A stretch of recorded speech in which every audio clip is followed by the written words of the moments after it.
सात संगत प्यार से कहना धन निरंकार जी। माया मोई न मन मुआ, मर मर गए शरीर। आशा तृष्णा ना मोई, यह कह गए दास कबीर। सात संगत कबीर जी कहते हैं कि प्राणी की ना माया मरती है और ना मन मरता है, लेकिन यह केवल शरीर ही है जो बार बार मरता है और जन्मता है। सात संगत दासी के कहने का भाव केवल इतना ही है कि अनेक प्रकार की योनियों में भटकने के बावजूद भी इंसान की आशा और तृष्णा कभी नहीं मरती, वह हमेशा ही बनी रहती है। तो सात संगत दासी को इसी संदर्भ में एक प्रसंग याद आ रहा है कि एक बार एक नगर में एक लालची इंसान रहा करता था, जो पहले से ही बहुत धनवान था सात संगत, और उसके पास किसी भी प्रकार की कोई कमी नहीं थी। सारे सुख सुविधा के साधन उसके घर में मौजूद थे सात संगत, लेकिन उसके पास इतना सब कुछ होने के बावजूद भी उसे हमेशा से भी ज़्यादा धन प्राप्त करने की लालसा लगी रहती थी। वे हमेशा ही अधिक से अधिक धन प्राप्त करने की कोशिश में लगा रहता था। और फिर एक दिन उसके शहर में एक बहुत ही चमत्कारी संत महात्मा जी का आगमन हुआ, और सात संगत जैसे ही उस लोभी इंसान को उस संत महात्मा जी के चमत्कारों के बारे में पता चला, तो फिर वो दौड़ा दौड़ा गया उस संत महात्मा के पास पहुंच गया सात संगत, और उसने उस संत महात्मा को अपने घर पर भोजन के लिए आमंत्रित कर लिया। फिर उसने उस संत महात्मा जी की खूब अच्छी तरह से सेवा की और उनको अच्छे अच्छे व्यंजन खिलाए, और फिर उसकी सेवा से खुश होकर उस संत महात्मा ने नगर से प्रस्थान करने से पहले उसको आशीर्वाद के रूप में 4 दीपक दिए सात संगत, और चारों दीपक उसके हाथों में रखते हुए उस संत ने उससे कहा कि बेटा, जब तुम्हें धन की आवश्यकता पड़े तो तुम इन 4 दीपक में से पहले एक दीपक को जला लेना, और उस दीपक को लेकर तुम पूर्व दिशा की ओर चले जाना। तो सात संगत फिर जहाँ भी यह दीपक बुझ जाएगा तो तुम वहीं पर रुक जाना, और जिस जगह पर तुम रुकोगे तो फिर उसी जगह की ज़मीन को तुम खोद लेना, तुम्हें वहाँ धन की प्राप्ति हो जाएगी। और सात संगत उसके बाद अगर तुम्हें फिर से धन की आवश्यकता हुई तो तुम इस दूसरे दीपक को जला लेना, और इस बार तुम इस दीपक को लेकर पश्चिम दिशा की ओर चले जाना। और सात संगत जहाँ भी चलते चलते ये दीपक बुझ जाए तो तुम फिर से उसी स्थान पर ज़मीन में सात संगत गड़ी हुई अपार धन संपदा प्राप्त हो जाएगी। और अगर तुम्हारी धन की आवश्यकता फिर भी पूरी ना हुई तो फिर तुम तीसरे दीपक को भी जला लेना, और इस बार तुम इस दीपक को लेकर दक्षिण दिशा की ओर चले जाना। और सात संगत इस तरह से जहाँ ये तीसरा दीपक भी बुझ जाएगा तो तुम वहाँ की ज़मीन खोद कर वहाँ से भी धन प्राप्त कर लेना, और उसके बाद अंत में तुम्हारे पास केवल एक ही दीपक और एक ही दिशा शेष रह जाएगी।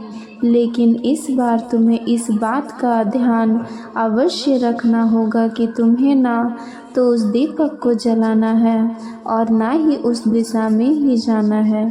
तो सात संगत इतना कहकर वो संत महात्मा तो उस नगर से प्रस्थान कर गए, लेकिन जैसे ही वो संत महात्मा उस लोभी इंसान के घर से निकले तो उसके तुरंत बाद उस लोभी इंसान ने उस पहले दीपक को जला लिया, और उस जलते हुए दीपक को लेकर वो सात संगत वो पूरब दिशा की ओर लेकर चल दिया। और चलते चलते वह एक जंगल में जा पहुंचा। फिर जंगल में जाकर उसका वो दीपक बुझ गया। तो सात संगत जहाँ वो दीपक बुझा था तो उसने उसी स्थान पर खुदाई करना शुरू कर दी और खुदाई करने पर उसे वहाँ ज़मीन में गड़ा हुआ एक कलश प्राप्त हुआ जो सोने के आभूषणों से भरा हुआ था। तो सात संगत ये देखकर उस लोभी इंसान की कोई ठिकाना नहीं रहा और फिर उसने सोचा कि पहले दूसरी दिशाओं की भी बाकी है, खजाना प्राप्त कर लूं, उसके बाद ही यहाँ का भी धन लेकर जाऊंगा। तो उस लालची इंसान ने वो कलश वहीं के पास जंगल के झाड़ियों में छुपा दिया। सात संगत इसके बाद उसने उस दूसरे दीपक को जलाया और इस बार उसको लेकर पश्चिम दिशा की ओर निकल पड़ा। फिर चलते चलते एक सुनसान जगह पर वो दूसरा दीपक भी बुझ गया और सात संगत उस इंसान ने वहाँ की ज़मीन को भी खोदना शुरू किया। तो वहाँ से भी उसे एक संदूक मिला जो सोने के सिक्कों से भरा हुआ था।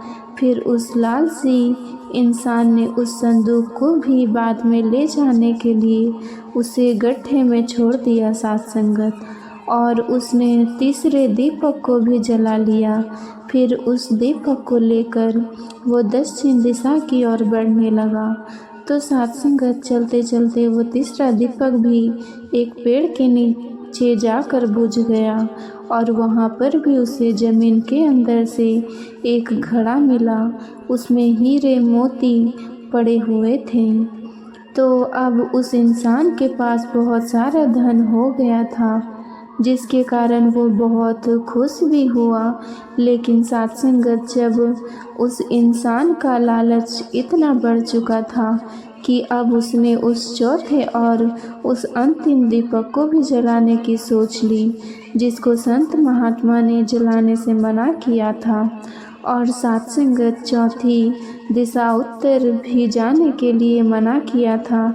लेकिन क्या करे, सात संगत लालच तो इंसान को अंधा कर देता है। सात संगत तो उसी लालच में अंधे हो चुके उस इंसान ने भी यही सोचा कि शायद उस स्थान पर भी इन तीनों स्थानों से भी ज़्यादा धन छुपा हो सकता है, जिसे वो संत महात्मा स्वयं ही रखना चाह रहा होगा। सात संगत तो इसीलिए ही उन्होंने मुझे वहाँ जाने से मना किया है।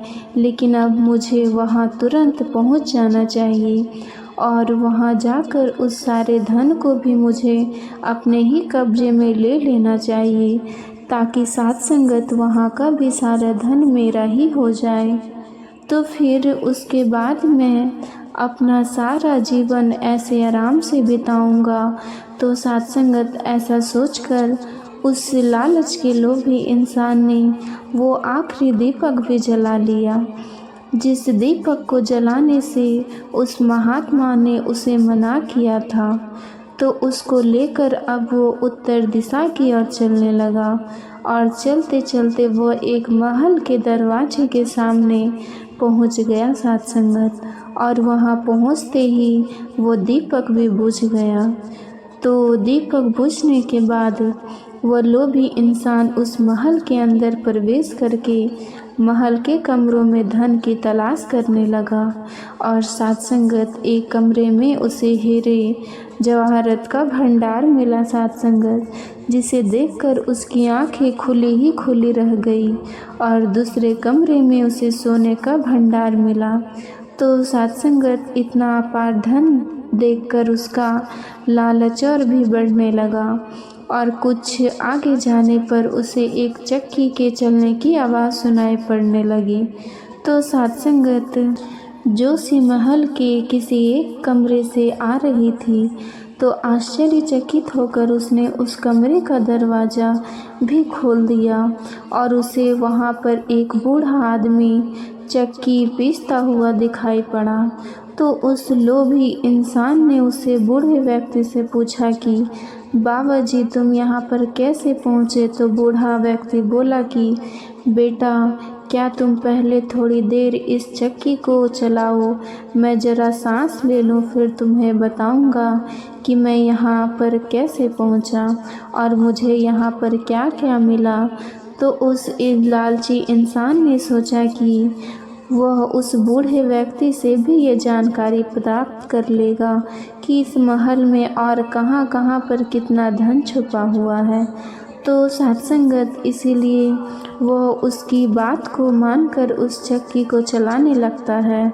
और अब वो बूढ़ा आदमी उठ के खड़ा हो गया और फिर ज़ोर ज़ोर से हंसने भी लगा। तो सत्संगत उसे इस तरह हंसता देखकर उस लोभी इंसान ने कहा कि बाबा तुम ऐसे कैसे हंस रहे हो। और ये कहते हुए जैसे ही वह चक्की को बंद करने लगता है तो बूढ़ा व्यक्ति तुरंत उसको बोलता है कि तुम अब इस चक्की को बंद नहीं कर सकते, क्योंकि अब से ये महल भी तुम्हारा है और इस महल पर सिर्फ तुम्हारा ही अधिकार है। और सत्संगत इसके साथ ही इस चक्की पर भी तुम्हारा ये अधिकार है सत्संगत। लेकिन तुम अब इस चक्की को भी बंद नहीं कर सकते हो, तुम्हें हर समय की इस चक्की को चलाते रहना होगा, क्योंकि अगर एक बार ये चक्की बंद हो गई तो ये सारा महल ढह जाएगा और फिर तुम भी इस महल के नीचे दबकर मर जाओगे। तो सत्संगत अगर अब तुम्हें जिंदा रहना है तो इस चक्की को कभी भी बंद नहीं करना, बस ऐसे ही चलाते रहना।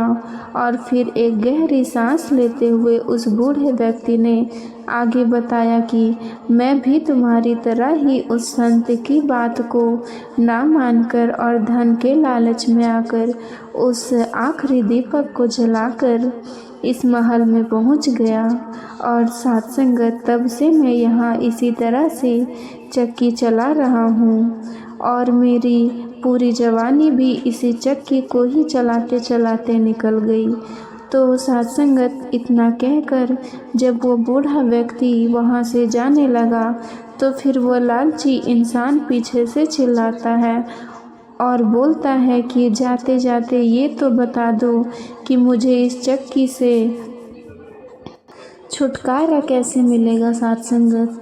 तब उस बूढ़े व्यक्ति ने उस इंसान को बताया कि जब तक मेरे और तुम्हारे जैसा ही कोई धन का लालची इंसान अपने लालच में अंधा होकर यहाँ तक नहीं पहुँच जाता, तब तक तुम्हें इसी चक्की से छुटकारा नहीं मिल पाएगा।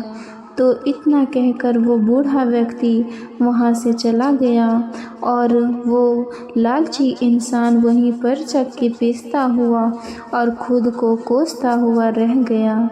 तो सत्संगत दासी के कहने का भाव यही है कि जिस धन के पीछे और जिस माया के पीछे हम अपने इस बहुमूल्य जीवन के सफ़र को व्यर्थ में ही गंवाते आ रहे हैं और इस जीवन के चारों दीपक को ऐसे ही व्यर्थ में जलाते आ रहे हैं, ये तो जीवन हमें दोबारा नहीं मिलेगा।